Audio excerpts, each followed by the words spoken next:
آیت کے اندر ہم نے یہ پڑھا کہ اللہ تعالیٰ نے ایک بستی کی مثال دی کہ وہ ایسی امن والی بستی تھی کہ اندر سے بھی بے خوف تھی، باہر سے بھی کوئی خطرہ نہیں تھا، اور اس کا رزق بھی ہر جگہ سے آ رہا تھا۔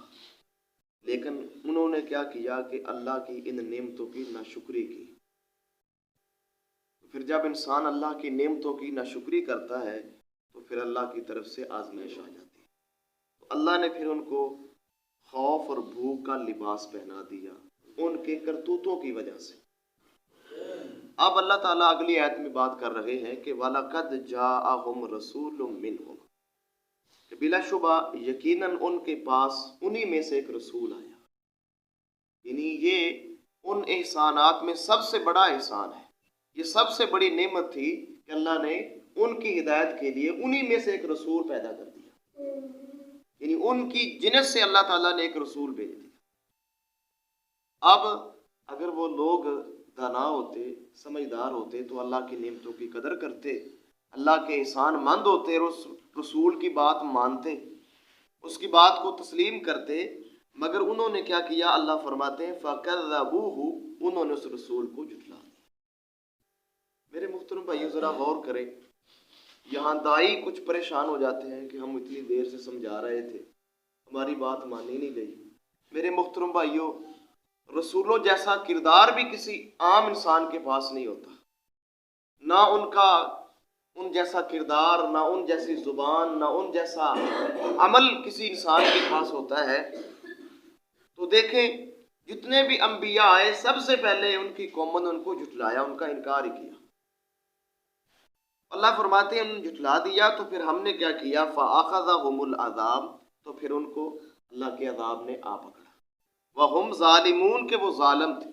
اس حال میں عذاب آیا کہ وہ ظالم تھے۔ سب سے بڑا ظلم ہی یہی ہے کہ انسان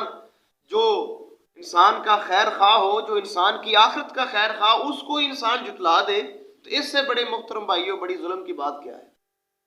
کہ جناب نبی جو ہوتا ہے وہ سب سے بڑا اپنی امت کا، اپنی قوم کا خیر خواہ ہوتا ہے۔ جو قوم اس کو ہی نہ مانے، اس سے بڑی ظالم قوم پھر کون سی ہوئی؟ تو اس بستی سے جو مراد لیا جاتا ہے میرے محترم بھائیو، صحیح حدیث سے یہ ثابت نہیں ہوتا بھی کون سی بستی تھی۔ یہ کوئی بھی بستی ہو سکتی ہے، کسی بھی نبی کا ذکر ہو سکتا ہے، لیکن کچھ مفسرین نے اس لفظ سے کہ انہی میں سے ایک رسول مبعوث کیا، انہوں نے مراد لیا کہ مکہ معظمہ والی بستی۔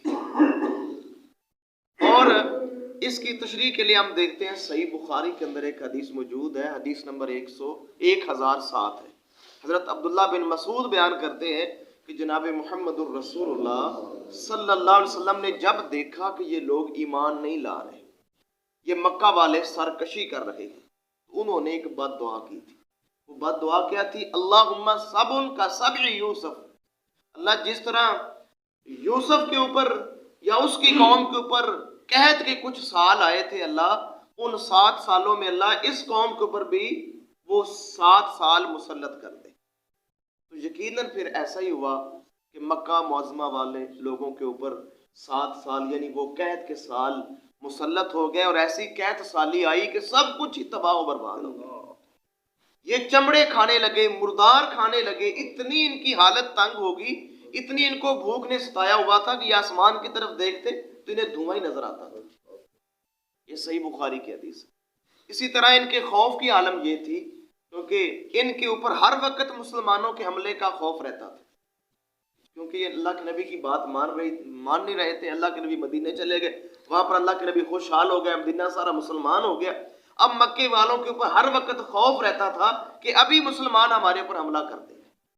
یعنی بھوک کا بھی یہ عالم تھا کہ آسمان کی طرف دیکھتے تو دھواں نظر آتا، اور خوف کا بھی یہ عالم تھا کہ کبھی بھی یہ سوچتے تھے کہ ابھی مسلمان ہمارے اوپر حملہ کر دیں گے۔ تو وہ محدثین کہتے ہیں کہ زیادہ تر چانس یہ ہیں کہ اللہ تعالیٰ نے مکہ معظمہ کی بستی کا ذکر کیا ہے، کیونکہ اللہ کی نبی کی آمد سے پہلے اس حالات میں یہ بڑی امن والی بستی تھی، رزق آتا تھا، وافر مقدار میں لوگ عمرہ حج کرنے کے لیے آتے تھے۔ لیکن جب رسول کے اوپر ایمان نہ لائے، رسول کی بات نہ مانی، اللہ کے نبی کو مجبوراً مکہ چھوڑنا پڑا، تو اللہ نے وہ ساری نعمتیں چھین لی۔ پھر خوف آ گیا، پھر بھوک آ گئی، پھر وہ ساری چیزیں جو ان کے پاس موجود تھی وہ ساری نکل گئی۔ تو میرے محترم بھائیو، ان دونوں آیات کا خلاصہ یہی ہے کہ جس قوم کے اندر یا جس انسان کے اندر ناشکری آ جاتی ہے، اللہ تعالیٰ آزمائش کے طور پہ اس کی نعمتیں چھین لیتا ہے۔ اگر ہم چاہتے ہیں کہ ہمارے اوپر نعمتوں کی فراوانی ہمیشہ کے لیے رہے تو ہم اللہ کے شکر گزار بندے بنیں۔ شکر گزاری یہی ہے کہ اللہ کی عبادت کے لیے ٹائم نکالیں، اللہ کے ذکر و اذکار کے لیے ٹائم نکالیں، اس کے حبیب محمد کریم صلی اللہ علیہ وسلم کی اطاعت کے لیے ٹائم نکالیں۔ انشاءاللہ اللہ تعالیٰ آپ کے اوپر نعمتوں کی فراوانی کو انشاءاللہ ہمیشہ رکھے گا۔ اللہ سے دعا ہے اللہ عمل کی توفیق عطا فرمائے۔